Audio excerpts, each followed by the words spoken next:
Alhamdulillah wassalatu wassalamu ala Rasulillah wa alihi wa sahbihi wa man walahu bi ihsanin ila yaumiddin. Amma ba'd.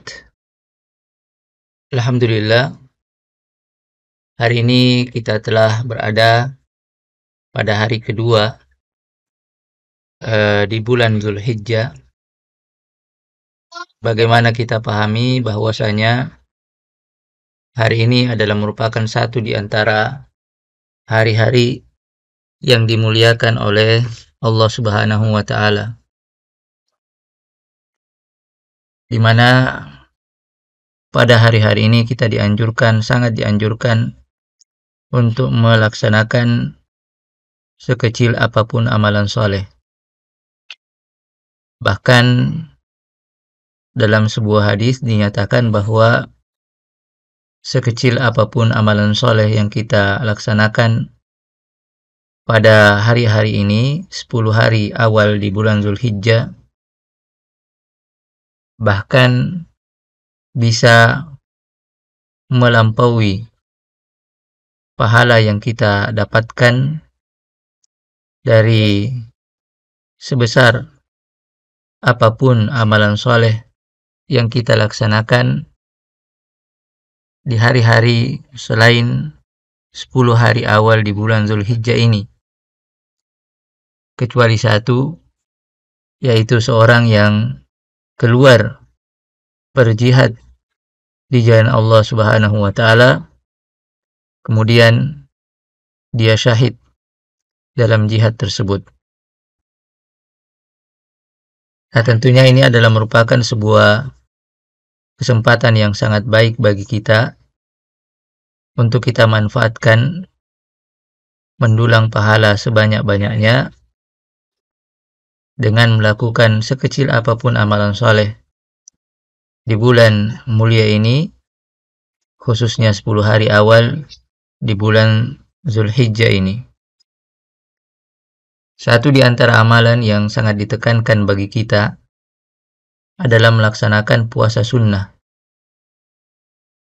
dimulai dari hari pertama hingga hari ke-9 di bulan Zulhijjah.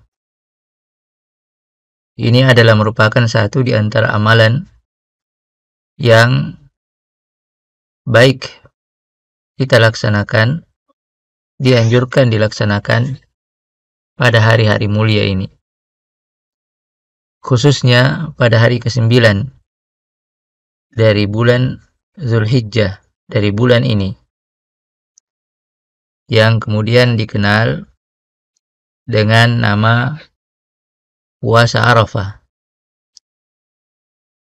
Rasulullah Shallallahu Alaihi Wasallam bersabda dalam hadis yang diriwayatkan oleh Imam Abu Dawud,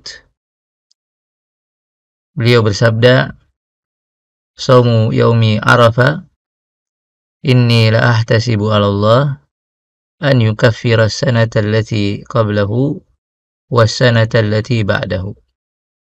Puasa hari Arafah adalah ibadah yang dapat menghapuskan dosa 2 tahun, setahun yang lalu dan setahun yang akan datang. Namun, ikhwah yang sama dirahmati Allah Subhanahu wa taala, dalam diksi yang disampaikan oleh Nabi alaihi salatu wassalam, Saumu yaumi Arafah, puasa hari Arafah, ini kemudian menimbulkan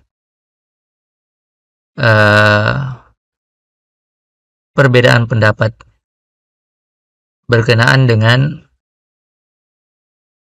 pelaksanaan puasa Arafah itu sendiri ketika berbeda hari ke-9 itu antara Saudi Arabia, tempat wukuf di Arafah dilaksanakan, dengan hari ke-9 bulan Zulhijjah di negara selainnya. Nah, apakah puasa hari Arafah itu mengacu pada tempat pelaksanaan wukuf di hari Arafah, sehingga acuannya global ke sana, ke tempat pelaksanaan wukuf tersebut, atau acuannya dilakukan ya berdasarkan waktu pelaksanaan wukuf di Arafah, yaitu pada hari ke-9 di bulan Zulhijjah. Ya. Jadi penggunaan diksi puasa hari Arafah, saumu yaumi Arafah, ini adalah merupakan sesuatu yang mungkin ditafsirkan dalam dua penafsiran sebagaimana yang tadi telah kita jelaskan. Penafsiran pertama yang mengaitkan penggunaan diksi itu dengan mengacu pada tempat pelaksanaan wukuf di Arafah, artinya bahwa puasa Arafah itu akan mengikat kegiatan wukuf di Arafah akan mengikat secara global waktu pelaksanaan puasa Arafah, akan menyatukan secara global waktu pelaksanaan puasa Arafah. Sehingga misalnya dalam sebuah negara pelaksanaan wukuf di Arafah bertepatan dengan tanggal 8 Zulhijjah di negaranya, maka dia melaksanakan puasa Arafah itu pada tanggal 8 atau pada hari ke-8 di bulan Zulhijjah di negaranya. Karena acuannya kepada tempat pelaksanaan wukuf di Arafah, di mana kegiatan itu berlangsung pada hari itu. Ya. Penafsiran yang kedua adalah penafsiran yang mengaitkan penggunaan diksi itu dengan mengacu pada waktu pelaksanaan wukuf di Arafah, yaitu pada hari ke-9 di bulan Zulhijjah. Ya. Sesuai dengan perbedaan matla' atau perbedaan tempat dan waktu terbitnya hilal di negara masing-masing. Nah, manakah dari kedua penafsiran itu yang lebih kuat?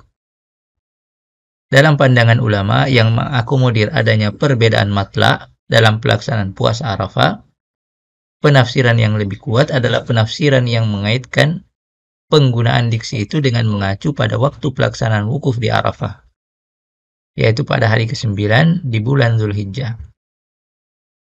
Menurut mereka, penafsiran yang mengaitkan penggunaan diksi itu dengan mengacu pada tempat pelaksanaan wukuf adalah penafsiran yang kurang tepat. Akan menjadi rancu jika suatu ketika ditakdirkan bahwa karena sebab tertentu pelaksanaan wukuf di tempat itu, yaitu di Arafah, ditiadakan.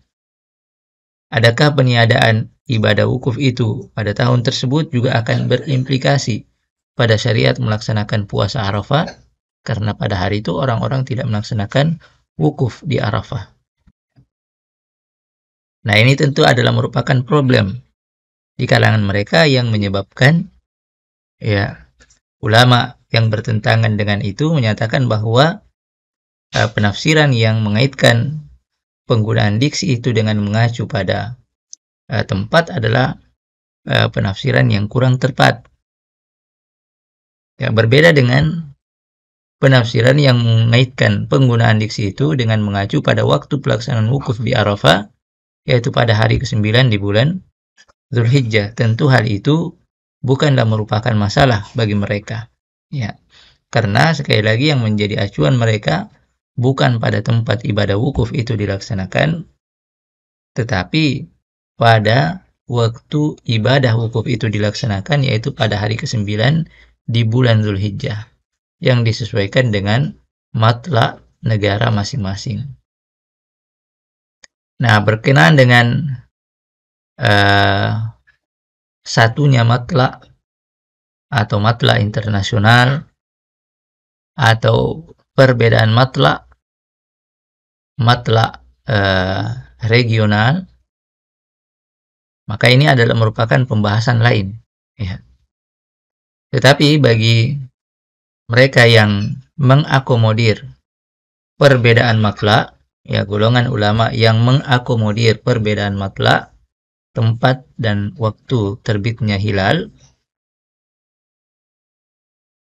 dan mereka adalah jumhur ulama, maka mereka menyatakan bahwa perbedaan matlak hilal adalah sebuah hukum alam yang pasti terjadi. Di sebuah negara hilal mungkin telah terlihat, namun masyarakat di belahan negara lain belum melihatnya.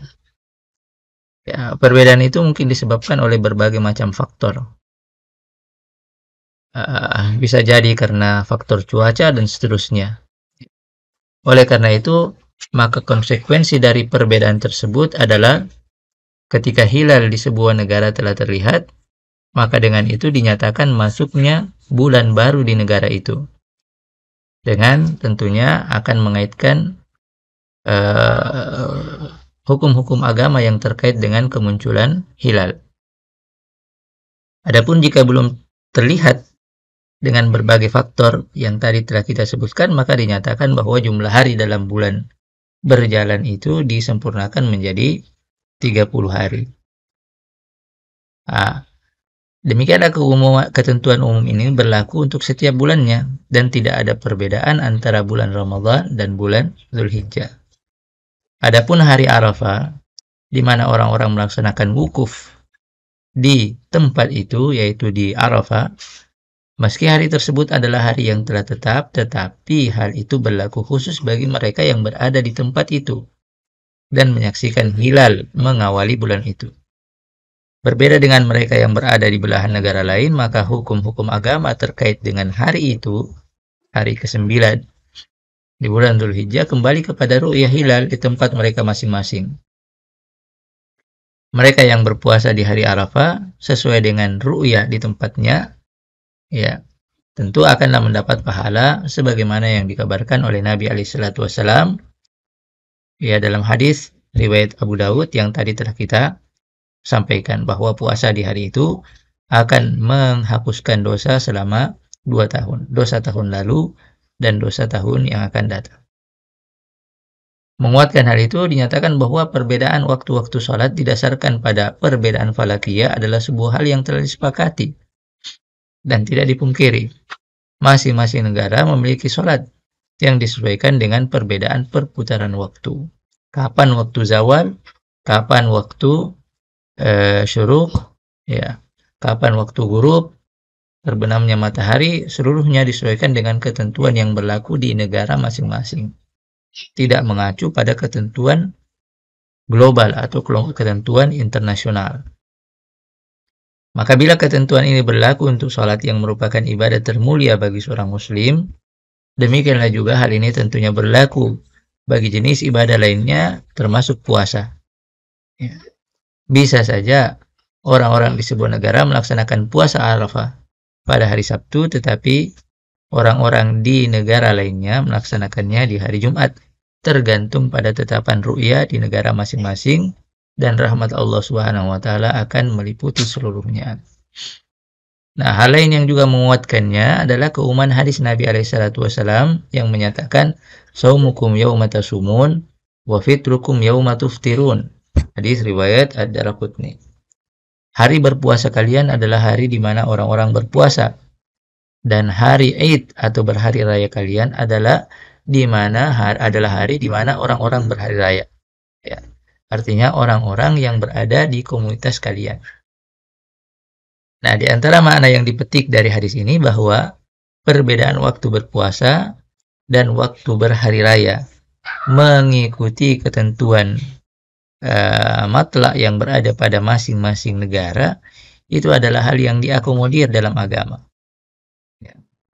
Bahkan dianjurkan, ya, berpuasa mengikuti hal tersebut, ya, mengikuti ketentuan regional tersebut dianjurkan, ya.